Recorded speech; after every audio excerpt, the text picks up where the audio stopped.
Thank you for turning to page 121. Today we're going to take a look at law levels in Traveller. What they are, how you can use them, how you can pick them for your own game, whatever is going to make your story work. Today we're going to take the law levels out of the Traveller 2022 Core Rulebook Update. This is the latest edition of Traveller, or of the core rules from Mongoose as of the making of this video. So I'm going to stick with this today as my benchmark of the various law levels around the Imperium. I also want to remind people that I have a Patreon that's just started up. That's going to be used to help promote the channel, keep me able to be making the videos the level I've been making them for the last 5 or 6 months, and help me afford, a little bit better equipment, a little bit better lighting, maybe a background for Traveller, that kind of thing. So please take a look at it. If you can help out, great. If you can't, hey, I understand. And we'll go from there. So today on page 121, we're going to take a look at law levels. All right, we're on page 255 of the 2022 Core Rulebook Update. First, before I get into the law level, I want to say thank you to viewer Royster's Place for the suggestion for this video. So shout out to you for a great idea. If you have any ideas yourself for videos I should make, please put them in the comments below. If it's something I can do, then I'll definitely take a look at it, and I'll make sure to mention you. So law level is written in the book. Is the law level of a planet represents the relative force of law extant on the world. A high law level indicates that visitors to the world will have their activities curtailed. Law level determines two things in particular: what is illegal for the travelers to possess on the world, and the likelihood the travelers will run afoul of the law. Law levels determined by rolling 2 dice 6 minus 7 and adding the government code. So let's say I'm in a government world where the government code is let's just say it's a 6. It's a captive government. Ruling functions are performed by an imposed leadership answerable to an outside group. Now let's make it a 7. Balkanization, I like that better. No central government exists. This can cause all kinds of problems for you travelers. So it's a balkanized world. So it's a 7. I throw my 2 dice 6, and I throw a 5. 5 minus 7 is -2. Now I add the law level, which is a 7. So -2 plus 7 becomes a 5. My law level is a 5 on this balkanized world, and personal concealable weapons and everything up on the chart from there are banned. Balkanized worlds are interesting because they can cause other problems, and I'll get into that in a little bit. So banned goods, it states here, different governments ban different goods. A traveler might be able to carry their laser rifle slung over their shoulder on one world and be arrested for carrying a simple knife on the next world over. An alien might enjoy full rights on one world and be treated as an animal on another. Banned goods are important for smuggling. If your travelers are going to be smuggling, it's important to know what's banned and what they can make money at. As far as travelers are concerned, the most common restriction a government imposes is on the possession of weapons, and this reflected in the law level table. I'll get to that in a moment. The referee might consider a stance for the government on all of the following: weapons, as we've just discussed. Drugs. What type of drugs are banned? Something that's considered a harmless recreational drug on one planet might be considered evil and against the law on another. Information. Various types of information can be banned. Maybe information knocking the government or just showing another way of life is banned on the planet. Technology. That's very common. There could be technology bans. Maybe it's a tech level 10 world and they don't want any other tech falling into the hands of their people. Travelers could be banned from a world. Maybe this is a planet that's closed off and they don't want travelers anywhere. If you do land on the planet, you have to stay in the downport. And of course, psionics. Psionics are banned pretty much throughout the Imperium. Not pretty much, they are banned throughout the Imperium. And they can be banned on individual worlds as well. Other worlds outside the Imperium might ban them individually or allow them. So now let's take a look at the law level chart. So, law level 0, no restrictions, heavy armor, and a handy weapon recommended. Basically the Old West. Cowboys were walking around armed all the time, so that's what you're dealing with there. Firefly is a real good example of some law level 0 parts of the world. Law level 1, this bans poison gas, explosives, undetectable weapons, weapons of mass destruction, and battle dress. Interestingly, the Imperium is law level 1. When you're in the starport and when you're in the downport, you are under law level 1. So it's kind of neat. You can have that Gauss rifle. You just can't walk around with it. You have to carry it in your, or leave it in your locker. And that can vary too, depending on what the game calls for, depending on what the game master decides. Maybe this one starport, maybe the governor of the starport is a little loose with the rules, and it turns out you can go ahead and you can carry that Gauss rifle around in the starport. I wouldn't recommend it, but maybe. Coming up to law level 2, what is banned? Portable energy and laser weapons and combat armor. Level 3, military weapons are banned and flak armor. Level 4, light assault weapons and submachine guns are banned and cloth armor. Level 5, personal concealable weapons and mesh armor. Level 6, all firearms except shotguns and stunners. Carrying weapons is discouraged. No armor placed here. Law level 7, shotguns are banned. No armor. Law level 8, all bladed weapons and stunners, and all visible armor. And then law level 9 and above, all weapons and all armor. Every law level bans the things listed with it and everything above it. So if I am law level 6, I ban everything all the way up the list.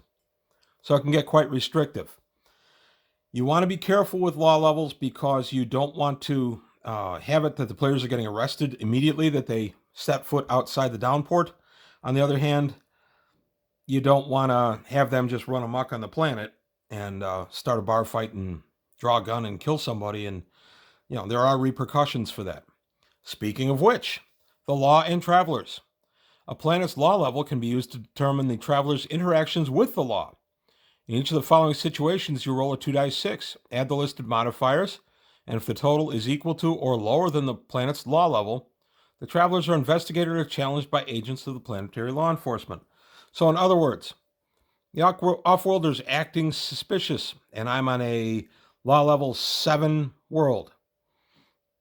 I roll 2 dice 6. I roll a 3 with a -1 modifier. That becomes a 2. That's lower than my law level of 6. I'm going to get checked. And depending on what suspicious activity I'm going to do, the check could mean they run a background check on me, make sure there's no wants or warrants on me. And maybe they let me go with a warning. Depends on what's going on. If I get something that makes them investigate, breaking and entering, then they're going to investigate me and decide whether they're going to arrest me. A firefight involving armored travelers and military weapons, military-grade weapons. -4 die modifier on that, and you're apprehended. You're arrested. Murder and carnage. Travelers indulge in that all the time. -4 DM. Investigate, and usually apprehended. So investigate means they look into you. They look into the situation. They may or may not arrest you. Apprehend means flat out you've been arrested.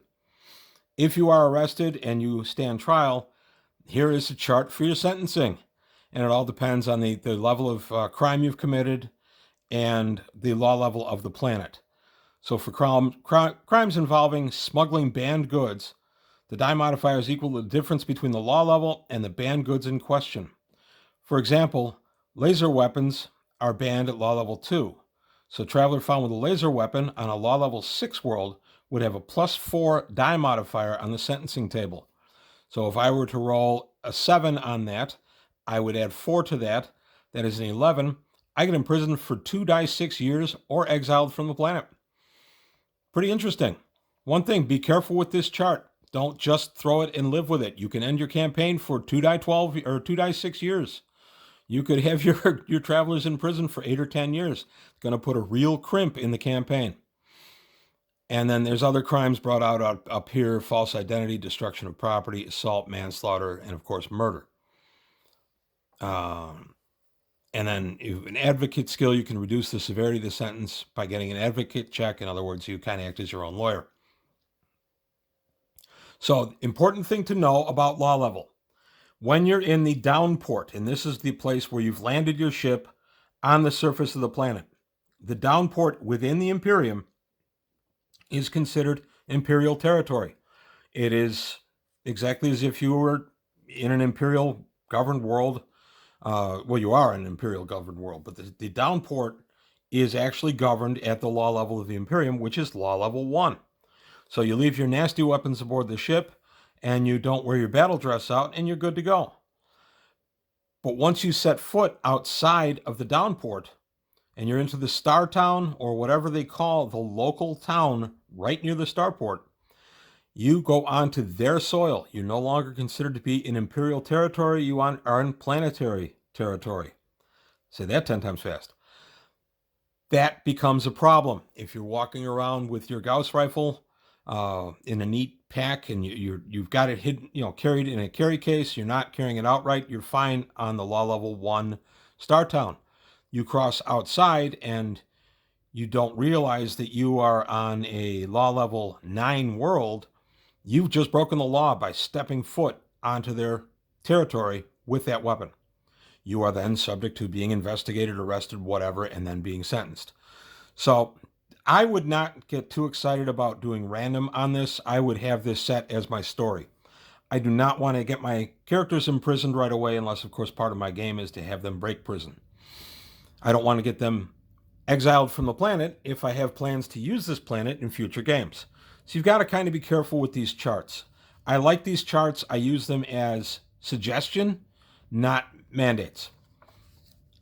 So going back here to banned goods, I want to talk about that a little bit. You have to be careful what you choose to ban or not ban in a world. If a banned goods consist of not giving, I'm on a law level, or I'm on let's say, let me find a restrictive regime here. I'm in a totalitarian oligarchy where it's all-powerful minority, basically just a group of people that run everything on the planet, and they are very restrictive, and they've got a high law level. It can be illegal for me to bring simple communication gear into the area of the planet not controlled by the Imperium. So once I leave the downport, if I have a simple communicator on me, a comm dot, or any kind of personal communication thing, that can actually be a violation because they don't want communication equipment in their planet. So just choose carefully what you're going to ban and what you're not going to ban. It's important also that travelers be aware.